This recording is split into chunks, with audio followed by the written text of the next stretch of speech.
اچھا میڈم شیخ، آپ کا سوال ہے کہ اصل تباہی کے ذمہ دار کون؟ ہماری بربادی کے ذمہ دار ہمارے حکمران ہیں. جب تک یہ رہیں گے جب تک ہماری ان سے جان نہیں چھوٹے گی، یہ سسک سسک کر مرنا اور روز مرنا ہمارا مقدر ہوگا.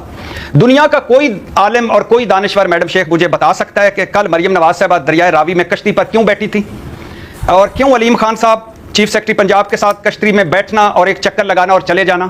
اس کی کوئی منطق، اس کی کوئی ایک معقول وجہ؟ یہ کوئی وظیفہ تھا، کوئی دم تھا، یا یہ فوٹو شوٹ تھا، یا یہ پکنک تھی، یا یہ سیاسی دکھاوا تھا، یا یہ سستی شہرت حاصل کرنے کا ایک طریقہ تھا؟ دنیا کا کوئی عالم اور کوئی دانشور میڈم شیخ یہ بتا سکتا ہے کہ 35 سال سے حکمرانیاں کرتے 3 بار بھائی اور دوسری بار خود وزیر اعظم بنے اور 7 بڑے سیلاب بھگتا کر شہباز شریف صاحب جب یہ بیان دیتے ہیں کہ پانی ذخیرہ کرنے کی صلاحیت میں اضافے کے بغیر ملک قدرتی آفات سے محفوظ نہیں ہو سکتا، یہ اطلاع دے رہے ہیں یہ ہمیں بتا رہے ہیں، یہ آج ان کو پتہ چلا ہے؟ میڈم شیخ ایک آدھ سال آگے پیچھے کر لیجئے گا، جب ہم سکولوں میں تھے تو نواز شریف صاحب پہلی دفعہ وزیر اعظم بنے، جب ہم کالجوں میں گئے تو نواز شریف صاحب دوسری مرتبہ وزیر اعظم بنے، جب ہماری شادیاں ہو رہی تھی تو نواز شریف صاحب تیسری دفعہ وزیر اعظم بنے. آج ہمارے بچے سکولوں میں ہیں اور شہباز شریف صاحب دوسری بار بنا لاٹری کے، جن کی لاٹری نکلی بنا لاٹری خریدے، دوسری بار وزارت عظمیٰ کے سنگاسن پر بیٹھ کر یہ کہہ رہے ہیں کہ پانی ذخیرہ کرنے کی صلاحیت میں اضافے کے بنا ملک قدرتی آفات سے محفوظ نہیں رہ سکتا.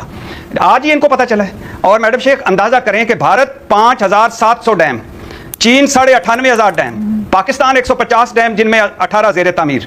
تو کہنے کا مقصد یہ ہے ان شارٹ، مختصر آسان لفظوں میں، خلاصہ سمری، یہ آل بچاؤ مال بچاؤ کھال بچاؤ گروپ ہے، اور ان کی برکتوں سے آج نہ ہماری آل بچ رہی ہے، نہ مال بچ رہا ہے، نہ کھال بچ رہی ہے. بھٹی صاحب ایک چھوٹا سا سوال ہے، یہ جن لوگوں کی آپ نے ابھی نشاندہی کی، جو زرداری کی حکومت ہو، خان کی حکومت ہو، نواز کی حکومت ہو، کشتی میں سوار ہوتے ہیں ساتھ، ان کے پاس ایسی کیا گیدڑ سنگھی ہے کہ یہ ساتھ ہوتے ہیں؟ اور آدھے ملک کے اوپر تو آپ نے خود ہی بتایا کہ انہوں نے ان کی سوسائٹیز اور کیا نہیں ہے. میڈم شیخ اب مجھے حیرانی ہوتی ہے، میں تو خود دنگ ہوں کہ اون چودھری صاحب جو تھے وہ شہباز شریف صاحب کی پہلی وزارت عظمیٰ میں مشیر یا وزیر تھے، اور اب وہ MNA اور نواز شریف صاحب نے ان کو ووٹ ڈالا تھا.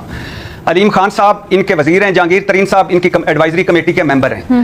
اب مجھے بتائیں کہ میں کہاں سے کوئی ایسا تجربہ یا تجزیہ لاؤں کہ کل یہ کیا بیانات دے رہے تھے؟ میں یہی آپ سے جاننا چاہ رہی ہوں سر، آپ کو تو بڑی اندر کی خبریں، کیا ہے ان کے پاس ایسی چیز یا کون سا ہاتھ ہے ان کے پیچھے جو مطلب یہ کانسٹنٹ ہے؟ نہیں، مفادات مفادات.